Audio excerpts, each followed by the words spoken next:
warahmatullahi wabarakatuh. Waalaikumsalam warahmatullahi wabarakatuh. Baiklah ibu-ibu dan bapak-bapak, pada kesempatan hari ini apa kabar semuanya? Baik. Alhamdulillahirrabbilalamin. Puji syukur kehadiran Allah Subhanahu wa taala atas berkat dan rahmatnya lah kita dapat berkumpul pada bulan ini dalam keadaan sehat walafiat. Baiklah ibu-ibu, sebelum saya memulai materi kita seperti biasa, saya ingin bertanya dulu. Materi yang bulan lalu saya pernah menjelaskan, yaitu materi tentang apa ibu-ibu? Disabilitas dan lansia, Bu. Benar. Tentang apa tadi sekali lagi? Disabilitas dan lansia. Oke, di sini saya akan menjelaskan tentang modul kesehatan ya, yaitu pentingnya gizi dan layanan kesehatan bagi ibu hamil dan dampak kekurangan dari gizi dari ibu hamil. Nah, sebelum saya menjelaskan pentingnya dan layanan kesehatan ibu hamil, saya ingin menjelaskan dulu protokol kesehatan kita pada masa pandemi COVID-19 ini, ibu ya. Pertama, kita belajar hidup sehat, yaitu dengan memulai cara mencuci tangan, bila terus memakai masker bila kita keluaran, hindari kerumunan. Itu kerumunan seperti apa ibu? Kerumunannya itu seperti kita ke mall, ataupun kita ke pasar, ataupun menghadiri acara-acara festival dan berkumpul seperti arisan ibu-ibu ya. Nah, terus mencuci tangan itu seperti biasa ibu, caranya kita ambil sabunnya, kita basuh tangan kita, lalu kita sela-sela di tangan kita sampai bersih ibu-ibu ya. Seperti ini cucinya, lalu kita bilas lagi pakai air yang mengalir, lalu kita keringkan pakai tisu. Nah, baik, kita akan mulai ibu-ibu ya. Pentingnya gizi bagi layanan kesehatan ibu hamil, yaitu memperhatikan asupan makan ibu hamil. Apa memperhatikan asupan makan bagi ibu hamil dan melakukan pemeriksaan kesehatan selama kehamilan merupakan upaya menjaga kesehatan ibu dan anak? Iya, benar.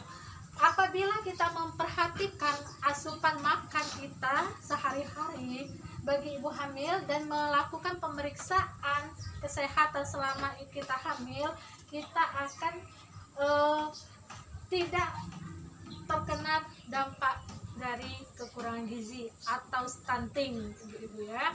Nah, jadi di sini kita harus memperhatikan asupan makan bagi ibu hamil dan melakukan pemeriksaan kesehatan selama kehamilan merupakan upaya menjaga kesehatan ibu dan anak sehingga anak tumbuh tinggi, sehat dan cerdas. Nah, yang kedua yaitu dampak dari kekurangan gizi. Dampak dari kekurangan gizi ini ibu-ibu ya, ibu hamil yang tidak sehat melahirkan bayi dengan berat badan lahirnya rendah, tidak normal dalam arti bu ya. Biasanya normalnya itu sekitar berkisar 3, ini lahir berat badannya cuman 2, atau 1,8 ibu ya. Itu berarti dia melahirkan berat badan bayi tidak normal atau itu kekurangan dari gizi. Yang kedua yaitu bayi mengalami gangguan pertumbuhan, mudah sakit ibu-ibu ya. Terus setelah dia menjadi anak, meranjak jadi anak itu gangguan pertumbuhannya, cara berpikirnya itu agak pendek ibu-ibu ya, atau stunting. Tinggi badannya di bawah standar anak seusianya. Misalnya anak itu usianya sudah 2 tahun tapi tinggi badannya tidak sesuai dengan anak seumuran 2 tahun. Yang saat dia remaja, dia kesulitan belajar, prestasi di sekolah rendah, dia kurang mencerna apa yang disampaikan oleh guru Ibu ya. Lalu saat dia beranjak dewasa, gangguan kesehatan pendidikan rendah, terbatasnya pilihan kerja. Iya, Bu. Jadi maaf ya Bu ya, tadi jadi sampai di sini tadi, sampai dia meranjak di dewasa. Dia sudah dewasa tadi, sulit mendapatkan pekerjaan. Karena apa dia sulit mendapat pekerjaan? Terbatasnya pilihan kerja karena dari prestasinya tadi Ibu ya, Bapak-bapak. Nah, dari sini sebelum saya simpulkan, ada yang ingin bertanya Ibu-ibu? Bu, apa baik Bu makanan yang bergizi bagus untuk anak-anak itu Bu? Kalau makanan bergizi bagi anak-anak itu yaitu makanan 4 sehat 5 sempurna. Dalam arti 4 sehat 5 sempurna yaitu sayur, buah-buahan, susu, tahu, tempe, lauk pauk. Itu adalah makan sehat 4 sehat 5 sempurna.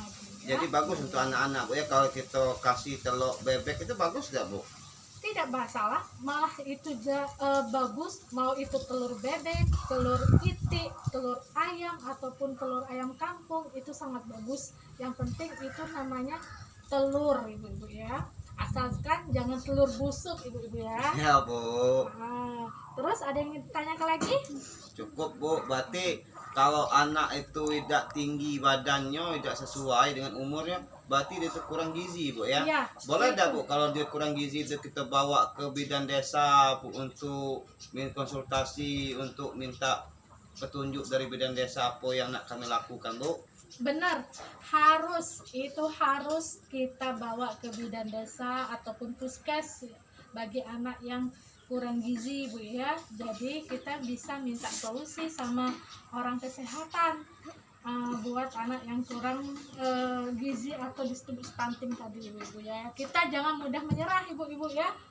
Ya Bu. Selanjutnya ada yang ingin bertanya lagi? Jelas Bu. Jelas, oke.